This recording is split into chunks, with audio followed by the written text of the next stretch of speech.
Hello everyone, कैसे हैं आप सभी।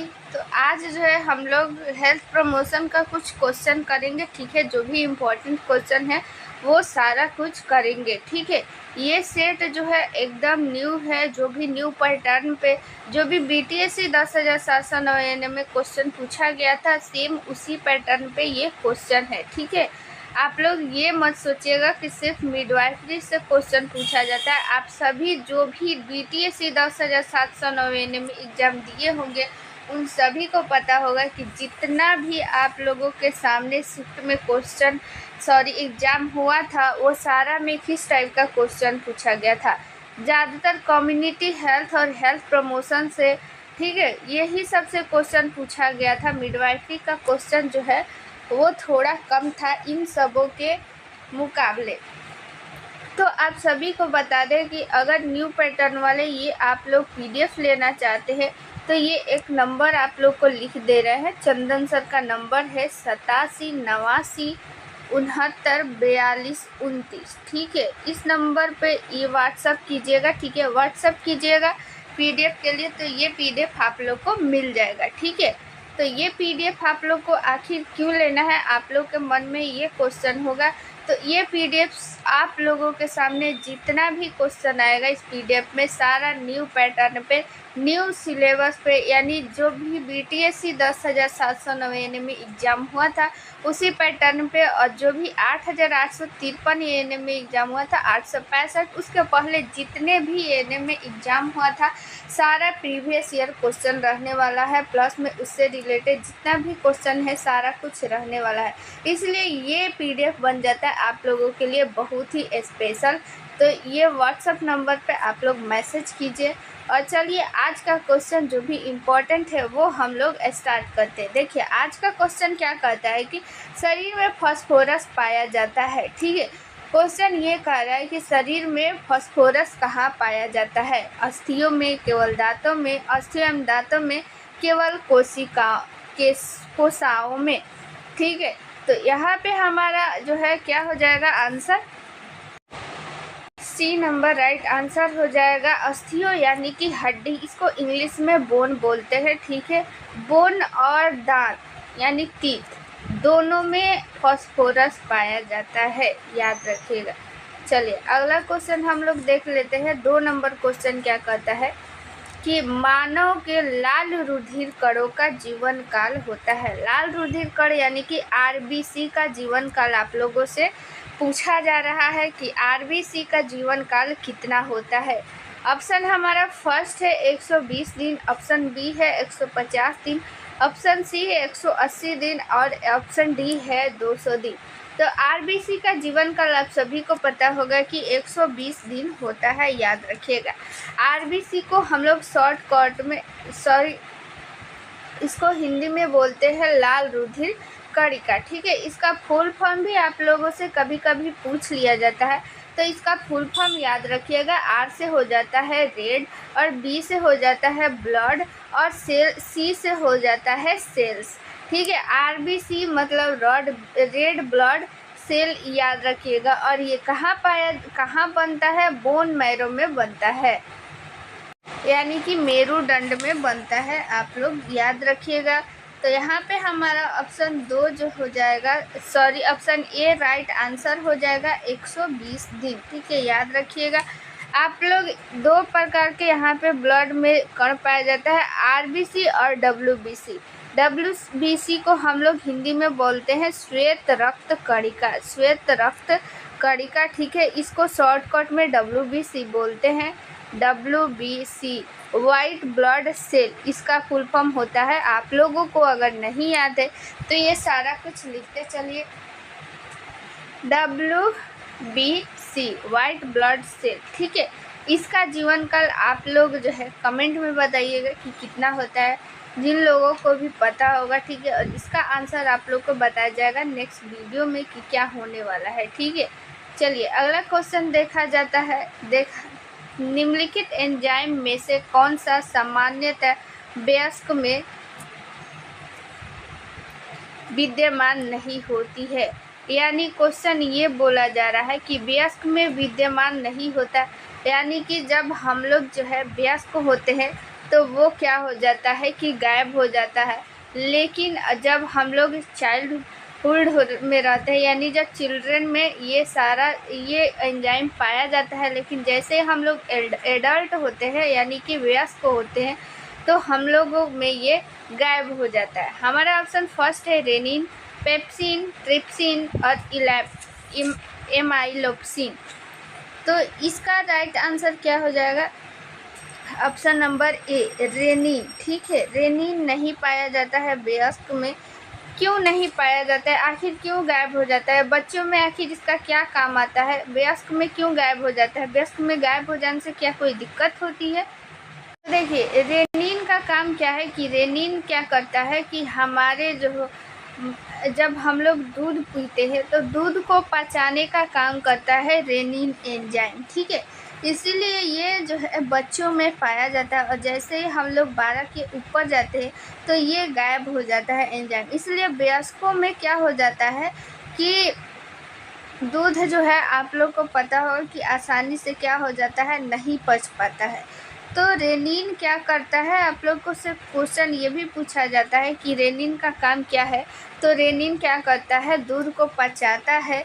रेनिन का काम क्या है कि रेनिन क्या है, एक एंजाइम है, और दूध में क्या पाया जाता है, केसिन प्रोटीन पाया जाता है। ये भी याद रखिएगा कि दूध में क्या पाया जाता है, केसिन प्रोटीन पाया जाता है, और यही केसिन प्रोटीन जो है आसानी से नहीं पच पाता है, और ये रेनिन एंजाइम इसको आसानी से पचाता है। ठीक है, केसिन को ये क्या करता है कि कैल्शियम पारा कैल्सिनेट में बदल देता है। ठीक है, केसिन को क्या करता है, कैल्शियम पारा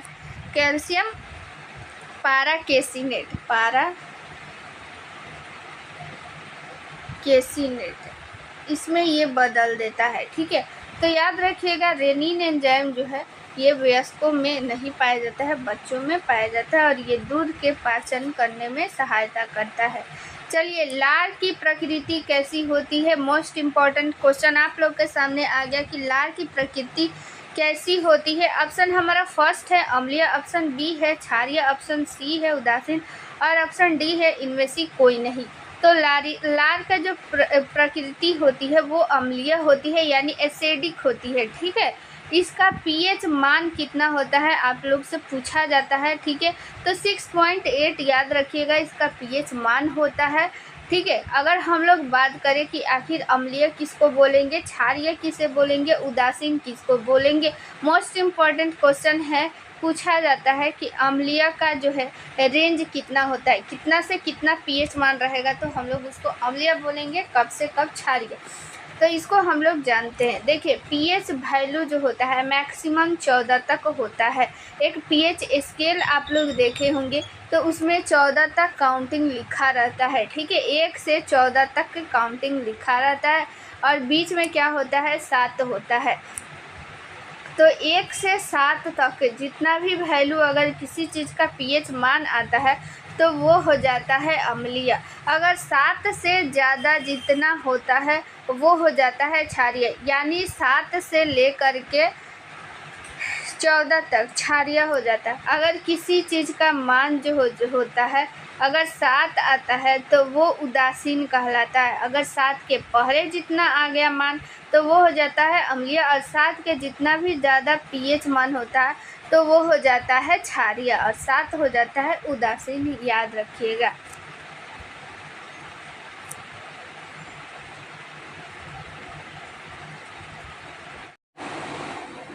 तो आप लोग चाहते हैं कि इस पीडीएफ को लिखना नहीं पड़े। ठीक है, लिखने से बचना है, और फिर जो भी आप लोगों के सामने जो भी एग्ज़ाम हुआ है, जैसे हाल ही में बीटीएससी 10,790 एनएम का एग्ज़ाम हुआ है, या फिर 8,853 का जो एग्ज़ाम हुआ था कंटेक्ट पे, या फिर 865 का एग्ज़ाम हुआ था, सारा का एग्ज़ाम का जितना भी क्वेश्चन आप लोग को एक साथ देखना है। ठीक है, उस क्वेश्चन को एनालिसिस करना है, तो आप लोग ये पीडीएफ ले लीजिए। ठीक है, इस पीडीएफ में मिलेगा आप लोग को 4000 प्लस क्वेश्चन, और उसमें रहेगा प्रीवियस ईयर क्वेश्चन, यानी पिछला जितना भी एएनएम का एग्ज़ाम हुआ है सारा क्वेश्चन रहने वाला है। इसमें सारे शिफ्ट का क्वेश्चन रहने वाला है, और प्लस जो भी इससे रिलेटेड वीवीआई क्वेश्चन बन सकता है वो सारा क्वेश्चन आप लोग के सामने इसमें रहेगा, जिससे आप लोग खुद भी एनालिसिस कर पाएंगे,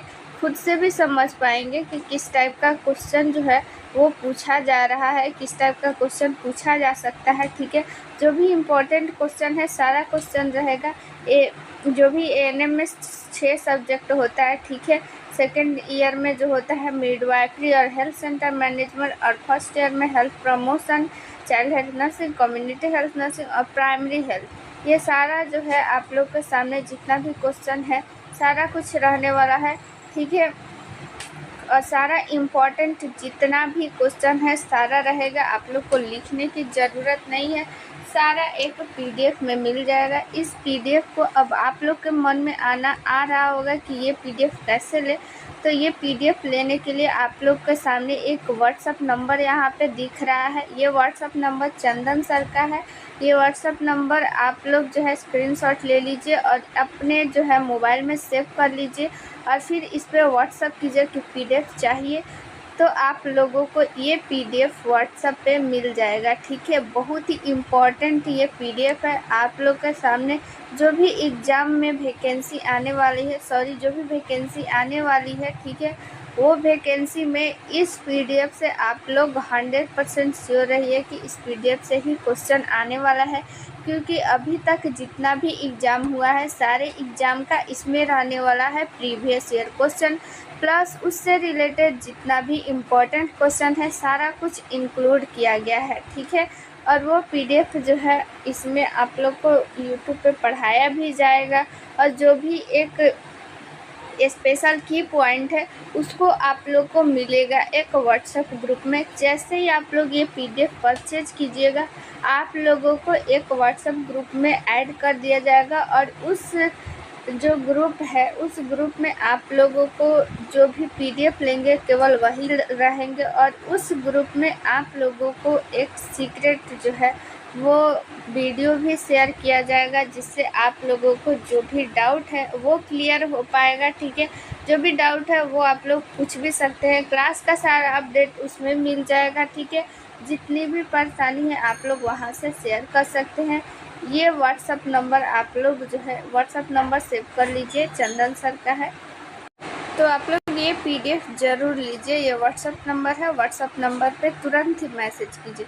चलिए अब हम लोग देखते हैं अगला क्वेश्चन। तो चलिए हम लोग जो है अगला क्वेश्चन देख लेते हैं। पाचन क्रिया में प्रोटीन निम्नलिखित में से किस खाद्य पदार्थ में बदल जाते हैं? यानी जब हम लोग भोजन करते हैं तो भोजन में क्या होता है कि अगर प्रोटीन होता है तो वो प्रोटीन जो है किस में बदल जाता है? ठीक है, चलिए हमारा ऑप्शन फर्स्ट है वसा अम्ल, ऑप्शन बी है ग्लूकोज, ऑप्शन सी है एमिनो अम्ल, ऑप्शन डी है माल्टोज। ठीक है, तो यहाँ पे हमारा ऑप्शन क्या हो जाएगा? Amino acid. ठीक है, पाचन क्रिया में जब जो प्रोटीन हो जाता है, ठीक है, वो एमिनो एसिड में बन जाता है। 20 जो है एमिनो एसिड 20 प्रोटीन जब मिल जाता है तो ये एक एमिनो एसिड बन जाता है। ठीक है, क्वेश्चन पूछा जाता है कि कितने प्रोटीन से मिलकर के एमिनो एसिड बनता है, तो आप लोग 20 ध्यान रखिएगा। मानव शरीर में कार्बोहाइड्रेट निम्नलिखित रूप में से संग्रहित रहता है, यानी मानव शरीर में जो कार्बोहाइड्रेट होता है वो किस रूप में संग्रहित रहता है? ऑप्शन हमारा फर्स्ट है चीनी, ऑप्शन बी है स्टार्च, ऑप्शन सी है ग्लूकोज, ऑप्शन डी है ग्लाइकोजेन। तो ऑप्शन जो है option number D right answer हो जाएगा। कार्बोहाइड्रेट जो है हमारे शरीर में ग्लाइकोजेन के रूप में संचित रहता है। ठीक है, अगर पौधों में पूछे कि कार्बोहाइड्रेट किस रूप में संचित रहता है तो आप लोग स्टार्च बताइएगा। ठीक है, स्टार्च, इसको हम लोग मंड भी बोलते हैं। और मनुष्य में अगर बात करें यानी मानव शरीर में बात करें तो ग्लाइकोजेन के रूप में ये संग्रहित रहता है।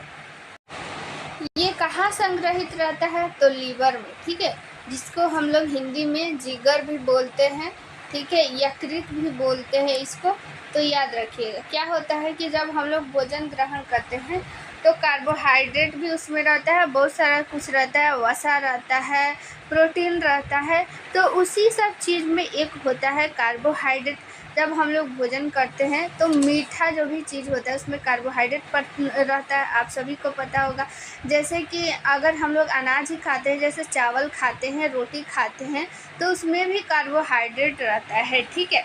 तो जो भी हम लोग चीज़ खाते हैं तो कार्बोहाइड्रेट अगर ज़्यादा रहता है हमारे शरीर में तो वो ग्लाइकोजन के रूप में क्या हो जाता है, वो शरीर में इकट्ठा रहता है। और जब भी हम लोग को एनर्जी, एक्स्ट्रा एनर्जी की ज़रूरत होता है तो ये ग्लाइकोजन फिर से कार्बोहाइड्रेट में टूट जाता है और हम लोगों के शरीर को ऊर्जा प्रदान करता है। आप लोग इसमें से इम्पोर्टेंट ये भी याद रखिएगा, ग्लाइकोजन कहाँ संचित रहता है, लीवर में संचित रहता है, याद रखिएगा, बहुत ही इम्पोर्टेंट क्वेश्चन है। चलिए 7 नंबर क्वेश्चन देखते हैं।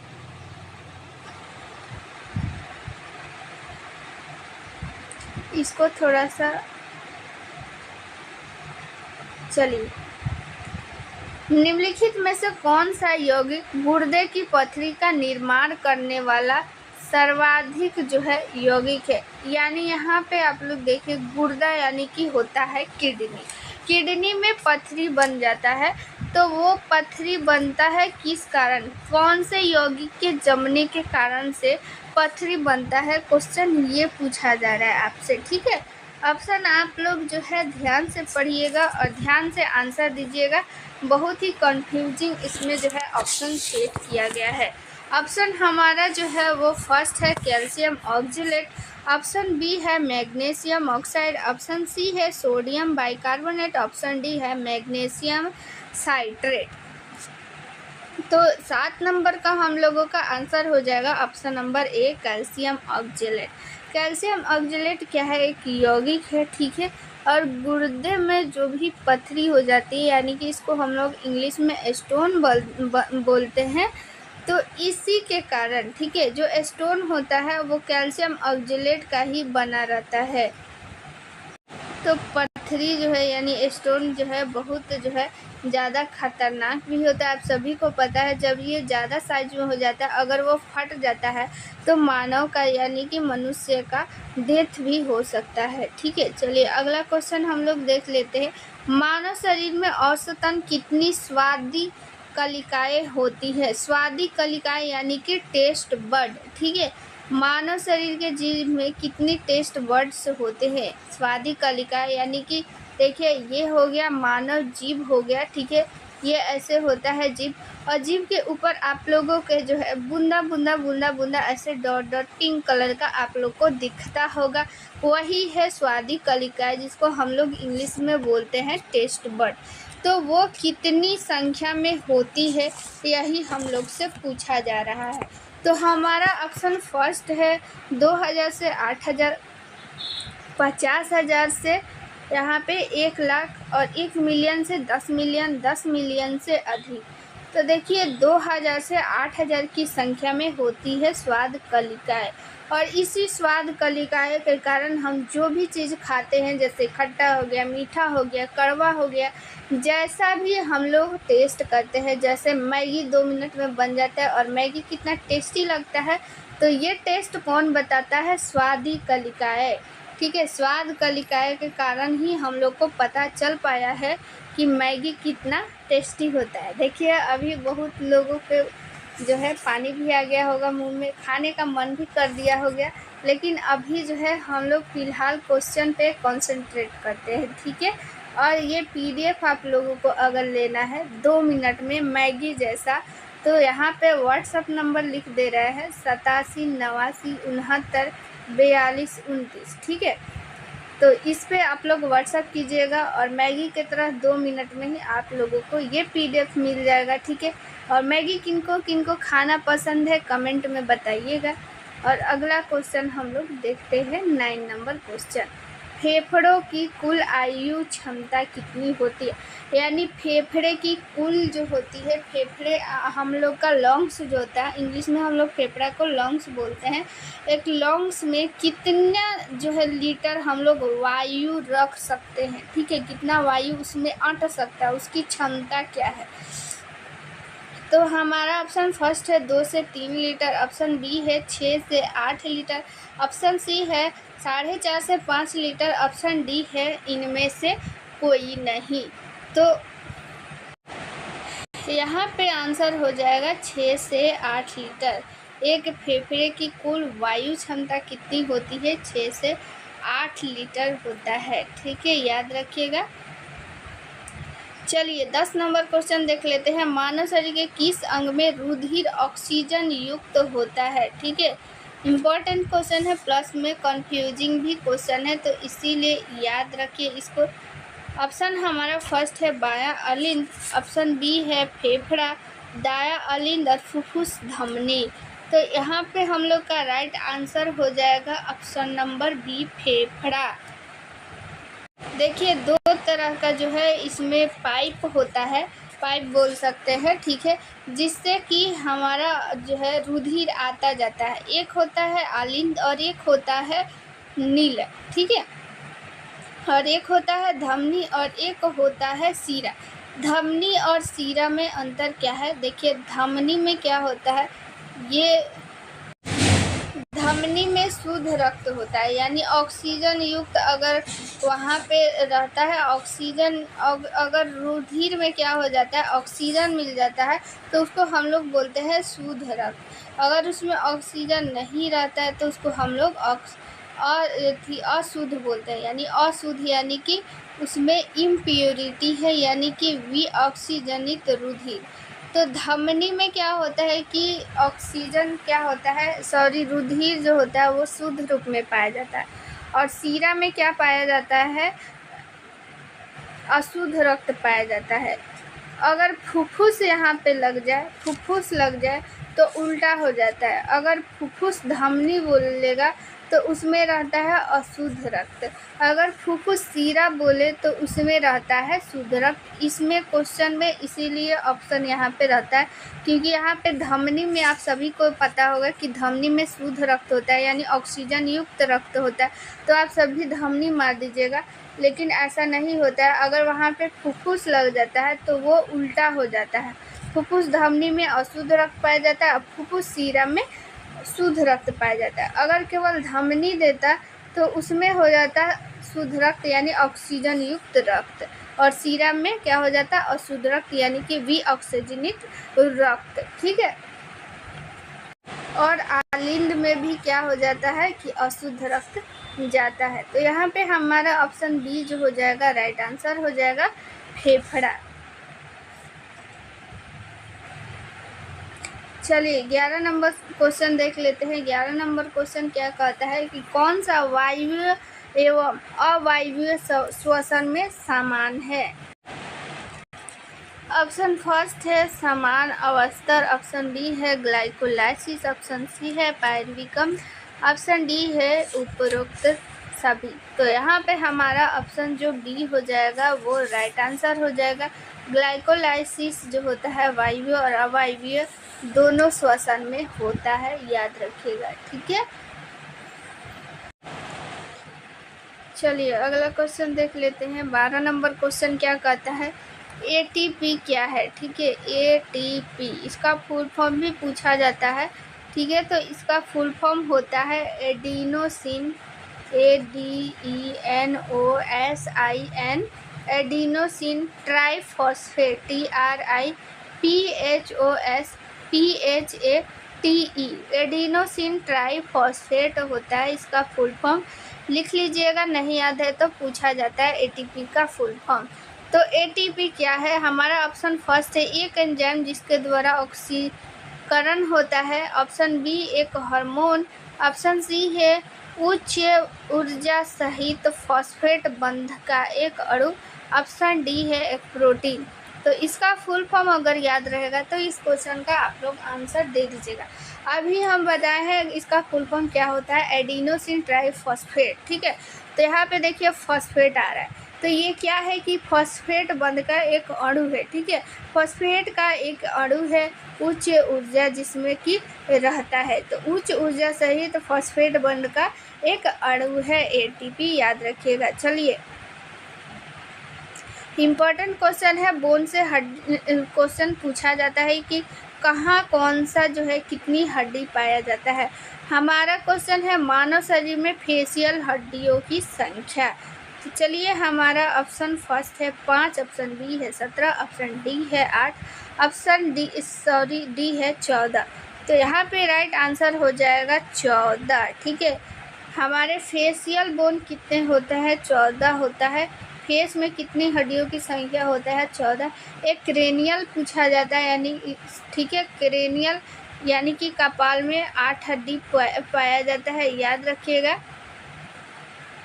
हमारा ब्रेन जिससे ढका रहता है ना, उसी को हम लोग बोलते हैं क्रेनियम। ठीक है, क्रेनियम कितनी हड्डी से मिलकर बना रहता है? 8, याद रखिएगा। 14 नंबर क्वेश्चन देख लेते हैं। मांसपेशियां संकुचन में जब मांसपेशियां छोटी होती है तो उसे हम लोग क्या बोलते हैं? ठीक है, मांसपेशियों का जब संकुचन होता है, ठीक है, तो मांसपेशी जब कोई भी चीज़ संकुचन होगा तो वो क्या हो जाएगा? छोटी हो जाएगा, आप सभी को पता है। तो उसी जब छोटी हो जाती है तो उसे हम लोग क्या बोलते हैं? ऑप्शन हमारा फर्स्ट है इसेंट्रिक, ऑप्शन बी है कंसेंट्रिक, ऑप्शन सी है आइसोमेट्रिक और ऑप्शन डी है इनमें से कोई नहीं। तो हमारा राइट आंसर हो जाएगा ऑप्शन नंबर सी, आइसोमेट्रिक बोलेंगे। जब मांसपेशियां क्या हो जाती है? छोटी हो जाती है, सिकुड़ जाती है, तो उसको हम लोग आइसोमेट्रिक बोलते हैं। ठीक है, चलिए क्वेश्चन नंबर 15 आ गया। निम्नलिखित में से कौन मानव शरीर में सबसे लंबी और भारी भी हड्डी है? ठीक है, ऑप्शन फर्स्ट है अल्ना, ऑप्शन बी है टिबिया, ऑप्शन नंबर सी है फेबुला, ऑप्शन नंबर डी है फीमर। तो इसका आंसर आप सभी को पता होगा कि क्या हो जाएगा? फीमर हो जाएगा। और फीमर कहाँ पाया जाता है? जांघ में पाया जाता है। और फीमर ये हड्डी मानव शरीर की सबसे लंबी और भारी हड्डी होता है। ठीक है, अल्ना कहाँ पाया जाता है? अल्ना हाथ में पाया जाता है, टिबिया पैर में पाया जाता है, आप सभी को पता होगा। ठीक है, टिबिया और फिबुला दोनों पैर में, टांग में पाया जाता है। टांग में 2 हड्डियां होती है, टिबिया और फेबुला। अल्ना में हाथ में 2 हड्डी होती है, रेडियस और अल्ना। ठीक है, और फीमर हड्डी कहाँ होती है? जांघ में, जो कि सबसे लंबी हड्डी होती है। अगर सबसे छोटी हड्डी पूछी जाए तो स्टेपिज होती है। और ये स्टेपिज हड्डी कहाँ पाई जाती है? कमेंट में ज़रूर बताइएगा। ठीक है, और ये क्वेश्चन का सीरीज आप लोग को कैसा लगा? ठीक है, ये सारा जितना भी क्वेश्चन था सभी जो है प्रीवियस ईयर क्वेश्चन से रिलेटेड था। ठीक है, इजी और हार्ड दोनों क्वेश्चन पूछा जाता है। सबसे पहले हम लोग इजी क्वेश्चन से स्टार्ट किए हैं, फिर धीरे धीरे जो है लेवल बढ़ाएंगे क्वेश्चन का, क्योंकि आप सभी को पता है कि सारे स्टूडेंट एक जैसे नहीं होते हैं। तो नीचे से जब हम लोग स्टार्ट करेंगे, स्टार्टिंग से जो भी पढ़ने में पुअर स्टूडेंट होंगे उनको भी हेल्प मिलेगी, और जो थोड़ा बहुत जानते हैं उनको रिवीजन करने में हेल्प मिलेगी। ठीक है, तो इस तरह से हम लोगों को जो है और अच्छे तरीके से सारे सब्जेक्ट पे पकड़ बढ़ेगी। और ये पीडीएफ ले लीजिए, ज़रूर ले लीजिए, बहुत ही इम्पोर्टेंट है। इसमें आप लोगों को जो है फ़ायदा है। 87, 89, 69, 42, 29 इस नंबर पे आप लोग व्हाट्सअप कीजिए। ठीक है, पीडीएफ मिल जाएगा। और मिलते हैं नेक्स्ट वीडियो में। थैंक यू, जय हिंद।